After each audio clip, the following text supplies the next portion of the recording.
वजीर-ए-आज़म नरेंद्र मोदी आज से रूस और ऑस्ट्रिया के 3 रोजा दौरे पर। पहले मरहले में वो मॉस्को में भारत रूस सालाना 2 फरीकी सरबराह इजलास में करेंगे शिरकत। सदर पुतिन के साथ होगी अहम बातचीत।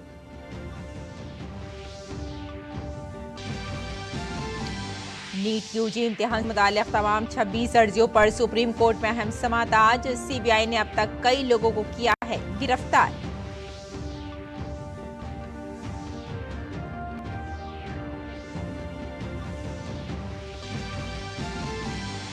झारखंड असेंबली का खुसूसी इजलास आज। वजीर आला हेमंत सोरेन पेश करेंगे तहरीक एतमाद। काबीना में भी होगी तौसी।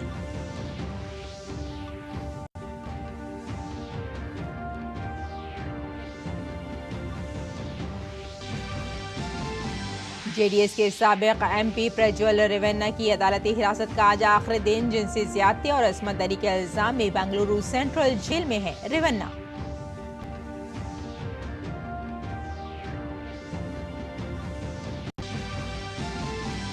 आसाम में सैलाब की सूरत हाल तशवीशनाक। 29 मुतासरा अजला में तकरीबन 25 लाख अफराद मुतासर।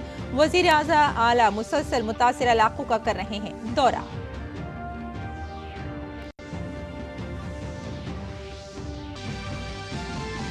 फ्रांस में सदर मैक्रों को बड़ा धचका। इंतखाबात के बाद वोटों की गिनती में बाएं बाजू के इत्तेहाद को बढ़तरी हासिल। शाम तक तस्वीर हो जाएगी वाज़ेह।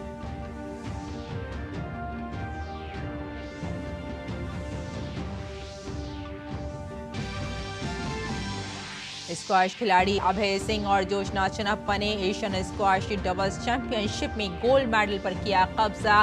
भारत के अभय सिंह और वेलावन सांथल कुमार की जोड़ी ने भी जीता गोल्ड मेडल। आदाब नाज़रीन, खबरनामे में आपका इस्तकबाल है। मैं हूं आपके साथ रेशमा फारूकी। आइए तफसील से अब खबरों पर नजर डालते हैं। वज़ीर-ए-आज़म नरेंद्र मोदी आज रूस और ऑस्ट्रिया के लिए रवाना होंगे। पीएम मोदी रूसी सदर व्लादिमीर पुतिन की दावत पर मॉस्को जा रहे हैं। इस दौरान पीएम मोदी 22वें भारत रूस सालाना चोटी कॉन्फ्रेंस में शिरकत करेंगे। कोरोना की वजह से ये सरबराह इजलास 3 साल के बाद मुनक्किद हो रहा है।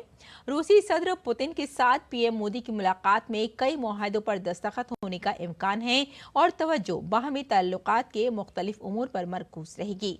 दौरे के दूसरे मरहले में वज़ीर-ए-आज़म मोदी ऑस्ट्रिया जाएंगे। वो ऑस्ट्रिया के चांसलर और आला सतही कारोबारी ग्रुपों के साथ वफूद की सतह पर बातचीत करेंगे। आपको बताते चलें कि ये वज़ीर-ए-आज़म मोदी का ऑस्ट्रिया का पहला दौरा है। वज़ीर-ए-आज़म नरेंद्र मोदी रूस और ऑस्ट्रिया के दौरे पर रवाना होंगे। पीएम मोदी का मॉस्को का दौरा दोनों ममालिक के बाहमी ताल्लुकात के नुक्ता नज़र से बहुत अहम है। पीएम मोदी के रूस पहुंचने से पहले वहां रहने वाले हिंदुस्तानियों में ज़बरदस्त जोशो खरोश नजर आ रहा है, तो कारोबारी दुनिया से वाबस्ता लोगों को पीएम मोदी के इस दौरे से बहुत ज्यादा उम्मीदें हैं।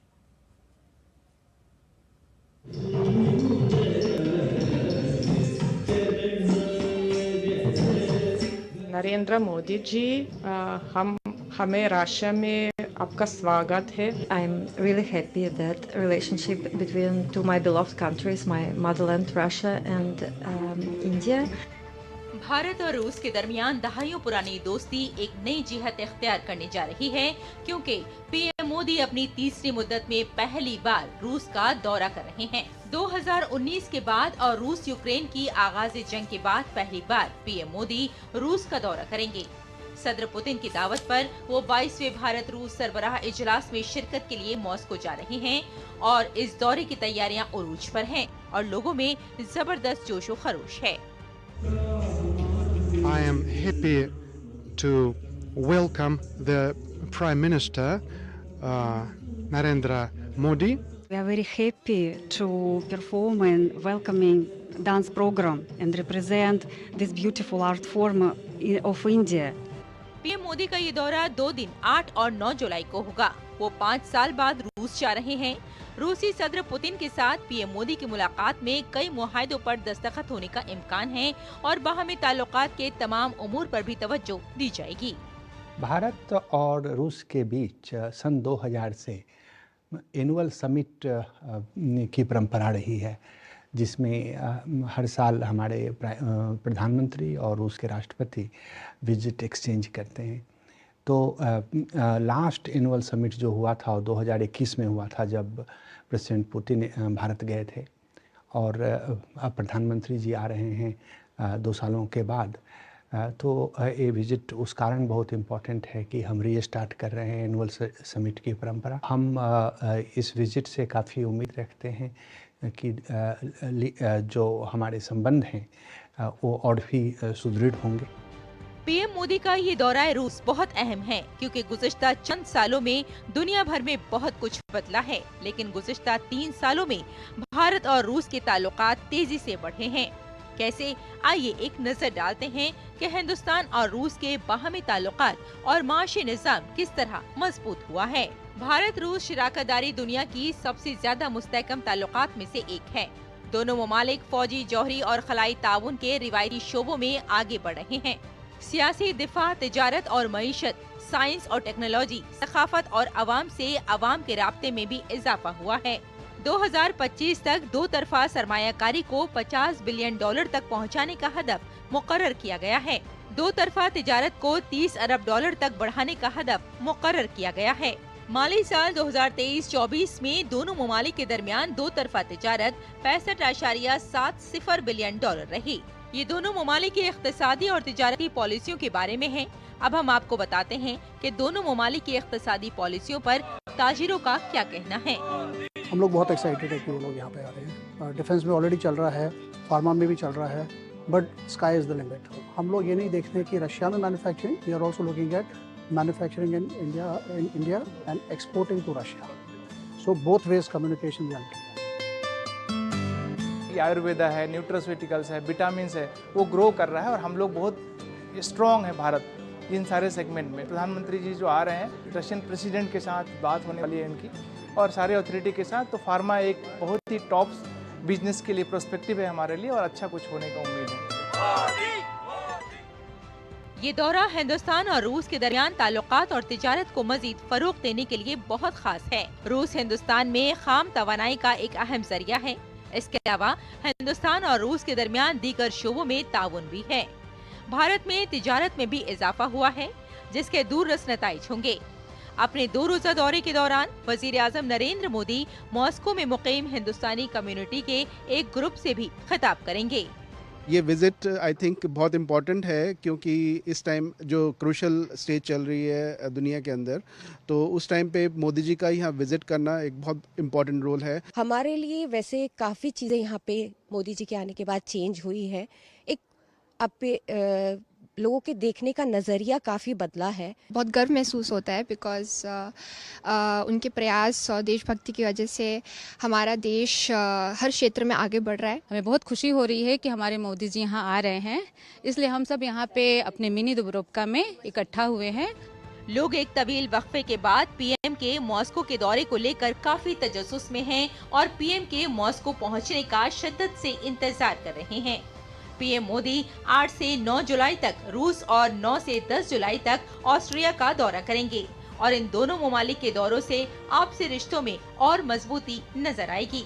जसिका और सुधीर यादव की रिपोर्ट, डीडी न्यूज उर्दू खबरें। तो वज़ीर आज़म नरेंद्र मोदी 9 से 10 जुलाई तक ऑस्ट्रिया के दौरे पर होंगे। भारतीय बिरादरी वज़ीर आज़म मोदी के दौरे को लेकर काफ़ी पुरजोश है। हमारे नामानिगार गौतम राय ने ऑस्ट्रिया में भारत निजात खानदान से खुसूसी गुफ्तगू की। 41 साल के अंतराल के बाद कोई भारतीय प्रधानमंत्री ऑस्ट्रिया आ रहे हैं। प्रधानमंत्री नरेंद्र मोदी भारतीय समुदाय से ऑस्ट्रिया में वियना में 10 जुलाई को मुखातिब होंगे। 31,000 तक की संख्या है भारतीय समुदाय की ऑस्ट्रिया में, और उनमें से एक काफी जो जाना माना परिवार है, मुनक्कल परिवार, उसके सदस्य हमारे साथ हैं, जिनका यहाँ पे एक बहुत व्यापक एक बिजनेस भी है। हमारे साथ जेम्स वकील हैं और इनके फादर इन लॉ हमारे साथ, ससुर हैं, वो हैं जिन्होंने ये बिजनेस सेटअप किया, जोसेफ मुनक्कल। सबसे पहले आप हमें बताइए कि किस तरह की आपकी अपेक्षाएं हैं, उम्मीदें हैं, प्रधानमंत्री 41 साल के बाद भारत के यहाँ पर आ रहे हैं। ये बहुत खुशी समय है हमारे लिए। जैसा हमारे प्रधानमंत्री ऑस्ट्रिया में आ रहे, हमारे देखने के लिए आ रहे, हमारे लिए बहुत खुश है। और हम पूरा हमारा इंडियन कम्युनिटी वेट कर रही है उसके मीट करने के लिए। जोसेफ, आप बताएं, आप कितने समय से यहाँ पे ऑस्ट्रिया में हैं और किस तरह से आपने अपना बिजनेस सेटअप किया, और क्या आप भारत के लिए भी यहाँ पर एक जगह बना रहे हैं ऑस्ट्रिया में, किस तरीके से? मैं 84 में इधर ऑस्ट्रिया में आ गया, तो इधर काम करके 93 में बिजनेस स्टार्ट किया। फिर पहले मैं इंडिया से सारा इंपोर्ट कर रहा है, इंडिया से सारा। अच्छा, मैं हमारा जो इंडियन लोग इधर है वो मेरा घर का गेस्ट है, ऐसा बढ़िया माल इंडिया से लाके मैं सब मेरा कस्टमर को देता था।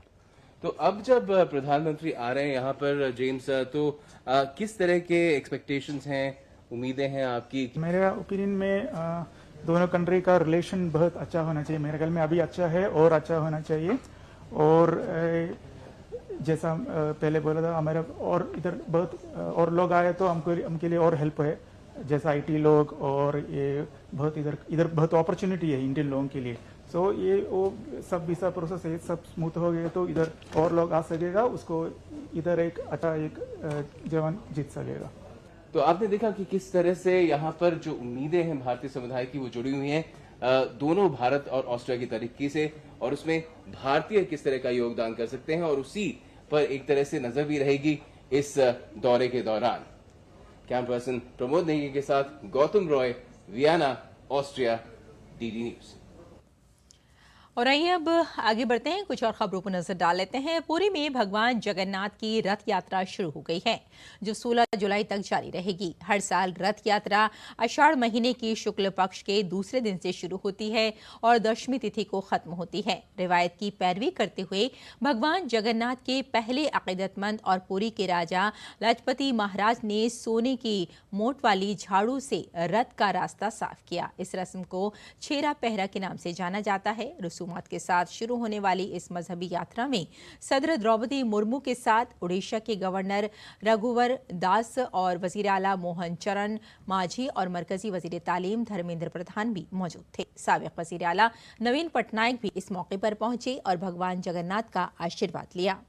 अकीदत के मुताबिक हर साल भगवान श्री कृष्ण और बड़े भाई बलराम बहन सुभद्रा के साथ शहर में रथ की सैर पर निकलते हैं और अपनी खाला के घर गणिचा मंदिर जाते हैं। इनमें बलराज जी का रथ आगे, बहन सुभद्रा का रथ दरमियान में और जगन्नाथ जी का रथ पीछे रहता है। ओडिशा के अलावा कई रियासतों में भगवान जगन्नाथ की रथ यात्रा का एहतमाम किया गया है। इस सिलसिले में हर साल की तरह इस साल भी मुल्क की राजधानी दिल्ली के हौस खास में वाक़े भगवान जगन्नाथ मंदिर से रथ यात्रा बड़े धूमधाम से निकाली गई। इस रथ यात्रा में बड़ी तादाद में अकीदतमंदों ने शिरकत की। दर हकीकत रथ यात्रा न सिर्फ मजहबी नुक्ता नज़र से अहम है, बल्कि सकाफती और समाजी नुक्ता नज़र से भी अहम समझी जाती है। राजधानी दिल्ली में इस रथ यात्रा के दौरान अकीदतमंदों में काफ़ी जोशो खरोश देखा गया।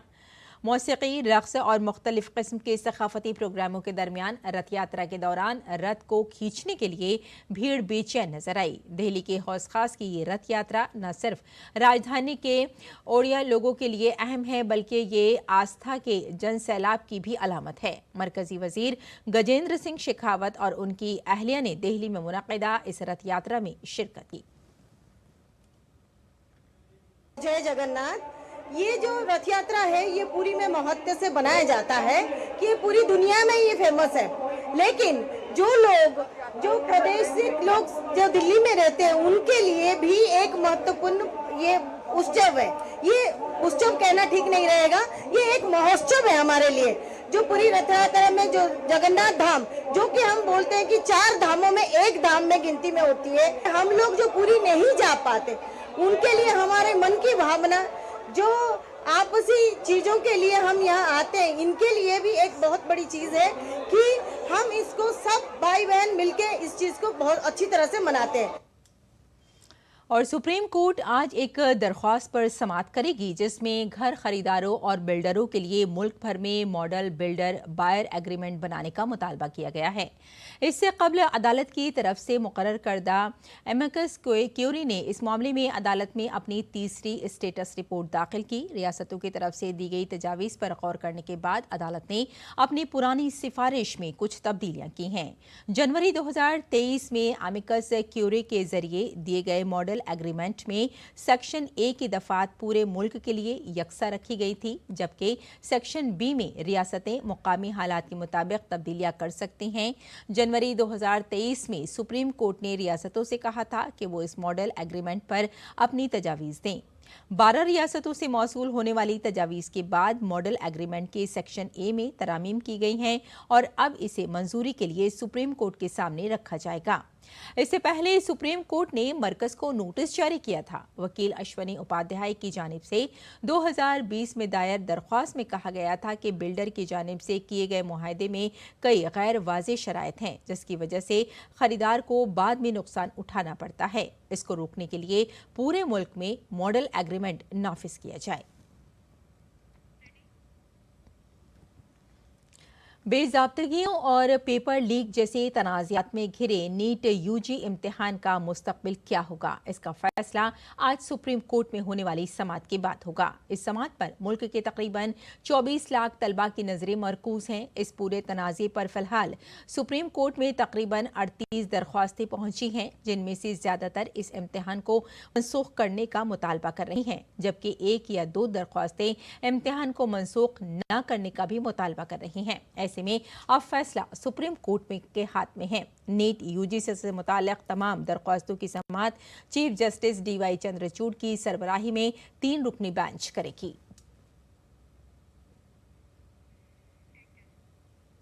नेशनल टेस्टिंग एजेंसी ने यूजी COET इम्तिहान 2024 की आंसर की जारी कर दी है। तलबा NTA की सरकारी वेबसाइट से जवाबी आंसर की डाउनलोड कर सकते हैं। उम्मीदवार आंसर की को 9 जुलाई तक चैलेंज कर सकते हैं। COET इम्तिहान की आंसर की जारी होने के साथ ही इम्तिहान का नतीजा भी 1 हफ्ते में जारी होने की उम्मीद है। NTA यूजी COET इम्तिहान 2024 के इनाकात में बेज़ाब्तगियों से मुताल्लिक तलबा की शिकायत की भी तहकीकात कर रहा है।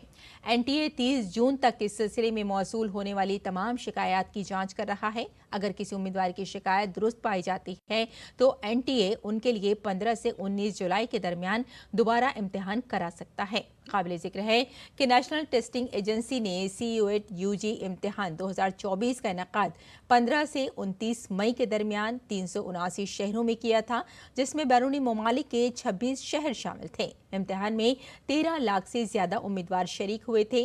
इम्तिहान आपको बता दें कि हाइब्रिड मोड में यानी कंप्यूटर पर मबनी और ऑफलाइन दोनों तरीके से लिया गया था। हेमंत सोरेन हुकूमत का आज झारखंड असेंबली में फ्लोर टेस्ट होगा। इसके लिए आज असेंबली का खुसूसी इजलास तलब किया गया है। वज़ीर आला हेमंत सोरेन ने JMM के तमाम अरकान असेंबली को ऐवान में मौजूद रहने की हिदायत दी है। JMM के इत्तेहादी कांग्रेस, RJD और CPI ML ने भी अपने अरकान असेंबली को एतमाद के वोट के दौरान ऐवान में मौजूद रहने की हिदायत दी है। 81 रुकनी झारखंड असेंबली में 5 सीटें खाली हैं। एतमाद का वोट हासिल करने के लिए 39 अरकान असेंबली की हिमायत जरूरी है। हुक्मरान इत्तेहाद को 46 अरकान की हिमायत हासिल है, जिसमें JMM के 27, कांग्रेस के 17, RJD और CPI ML से एक रुकन असेंबली शामिल हैं। अपोजिशन में 27 अरकान असेंबली हैं, जिनमें BJP के 24 और AJSU के 3 मेंबरान असेंबली शामिल हैं। 3 अरकान आज़ाद हैं। हलफ लेने से पहले हेमंत सोरेन ने गवर्नर CP राधाकृष्णन को 44 अरकान असेंबली की जानिब से हिमायत का खत पेश किया था। एतमाद का वोट हासिल करने के बाद झारखंड काबीना में भी आज तौसी की जाएगी। झारखंड बीजेपी कानून साज पार्टी की मीटिंग के बाद असेंबली में अपोजिशन लीडर BJP रुकन असेंबली अमर कुमार बाउरी ने रियासती हुकूमत पर हमला किया। उन्होंने JMM हुकूमत को खुदगर्ज और ख़ानदान पर मबनी करार देते हुए कहा कि उनके इक़्तिदार में अवामी फलाह बहबूद नहीं होगी। और जेडीएस के साबिक रुकन पार्लियामेंट और जिनसे इस्तेहसाल और उसमंतरी के मुलजिम प्रज्वल रेवन्ना की अदालती हिरासत का आज आखिरी दिन है। प्रज्वल के खिलाफ अब तक 4 मुकदमा दर्ज किए गए हैं जो बेंगलुरु के सेंट्रल जेल में बंद हैं, जिनमें बार बार इसमंतरी और जिनसी ज्यादती के मुकदमा भी शामिल हैं। तफ्तीशकार इन इल्जामात की भी तहकीकात कर रहे हैं कि साबिक मेंबर पार्लियामेंट ने मुतासरीन की वीडियो यूट्यूब की या नहीं। प्रज्वल को 31 मई की सुबह जर्मनी के म्यूनिख से लौटते ही बेंगलुरु हवाई अड्डे पर गिरफ्तार कर लिया गया था। तमाम नोटिस का जवाब न देने पर इंटरपोल ने उनके खिलाफ ब्लू कार्ड्स नोटिस जारी किया था। अब तक एसआईटी ने 4 बार प्रज्वल की तहवील हासिल की है।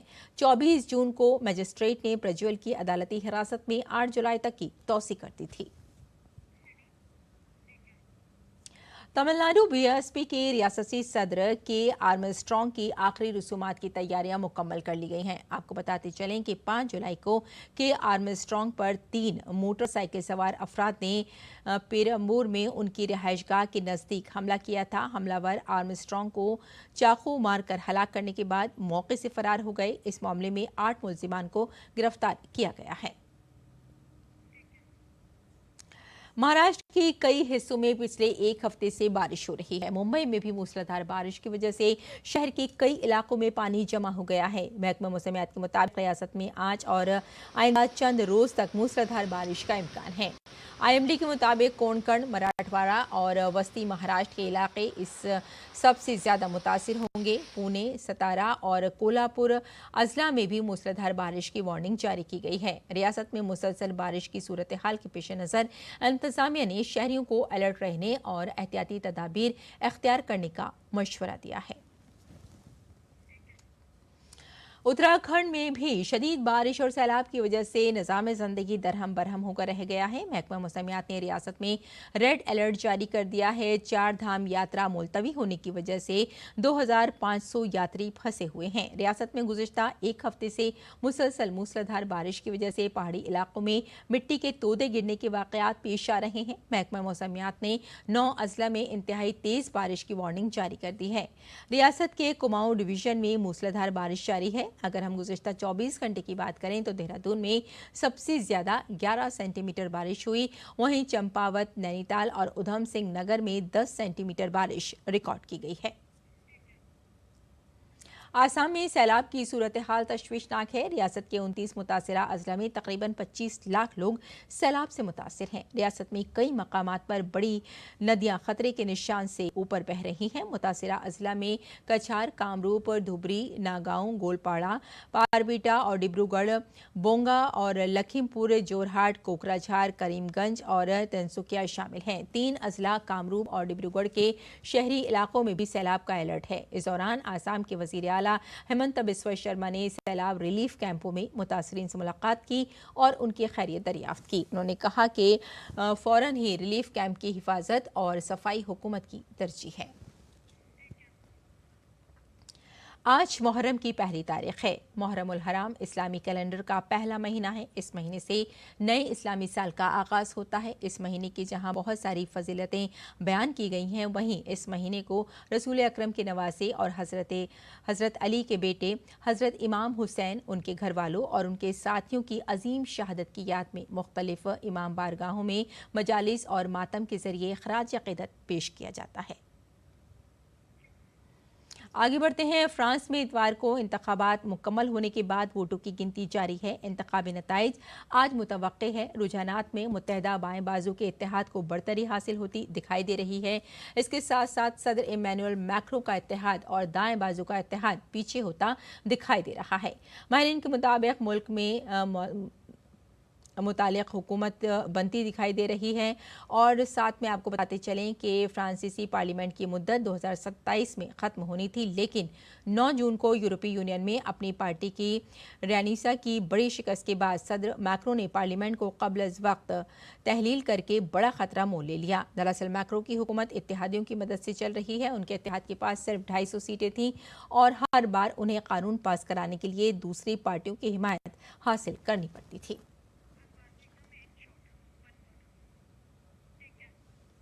मुल्क भर में हजारों मुजाहिरीन पेरिस में जमा होकर इंतखाबी नताइज के ऐलान से ऐन कबल एहतजाज कर रहे हैं। इसके बाद पेरिस में फ्रांसीसी मुजाहिरीन का पुलिस के साथ तसादुम भी हुआ।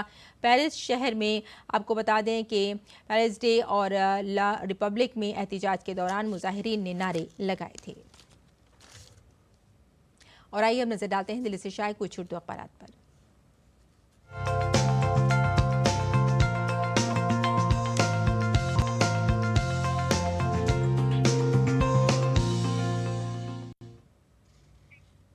तो नाज़रीन, ज़्यादातर अखबार ने जो मूसलाधार बारिश हो रही है मुल्क भर के कई अजला में, इसे अपनी 6 सुर्खियों में जगह दी है। मूसलाधार बारिश और सैलाब से हालात बिगड़ रहे हैं। आसाम में 62, यूपी में 13 और बिहार में 9 लोग हलाक हो गए हैं। मुंबई में लोकल ट्रेनें मुअत्तल हैं और हिमाचल का जो कांगड़ा है वहाँ हाई अलर्ट जारी कर दिया गया है।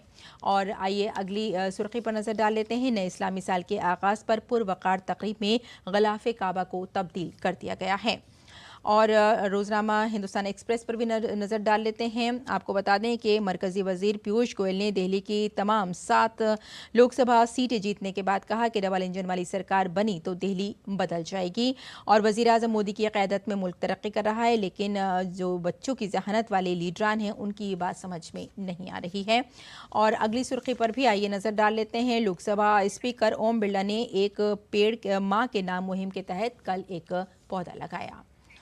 तो नाजरीन, ये था अखबारात का मुख्तसर सा जायज़ा। और आइए अब लौटते हैं बुलेटिन की जानिब, कुछ और खबरों पर नजर डाल लेते हैं। स्क्वैश खिलाड़ी अभय सिंह और जोशना चिन्नप्पा ने एशियन स्क्वैश डबल्स चैंपियनशिप में गोल्ड मेडल पर कब्जा किया। भारतीय मखलूत जोड़ी ने हांगकांग की जोड़ी को 3 सेट की सनसनीखेज मुकाबले में 11-8, 11-10, 11-15 के फर्क से शिकस्त देकर तलाई तमगा जीत लिया है। एशियन स्क्वैश डबल्स चैंपियनशिप में खेले गए एक और मैच में भारत के अभय सिंह और वेलावन सांथल कुमार की टॉप सीड जोड़ी ने गोल्ड मेडल जीत लिया है। एक सनसनीखेज फाइनल मुकाबले में भारतीय जोड़ी ने मलेशिया की जोड़ी को 2-0 के फर्क से हराकर टाइटल पर कब्जा कर लिया। भारत ने 5 मैचों की सीरीज के दूसरे मैच में जिम्बाब्वे को 100 रन से शिकस्त दे दी। भारत की जानिब से दिए गए 234 रन के हदफ के ताक़ुब में जिम्बाब्वे की टीम वक्फे से विकेटें गंवाती रही और पूरी टीम 18.4 ओवर में 134 रन बनाकर ऑल आउट हो गई और मैच हार गई। इस जीत के साथ ही भारत ने सीरीज 1-1 से बराबर कर दी। अब सीरीज का तीसरा मैच बुध को खेला जाएगा। और आइए अब जानते हैं मौसम का मिजाज।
तो नाज़रीन, खबरनामे में फिलहाल इतना ही। इजाज़त दें। आदाब।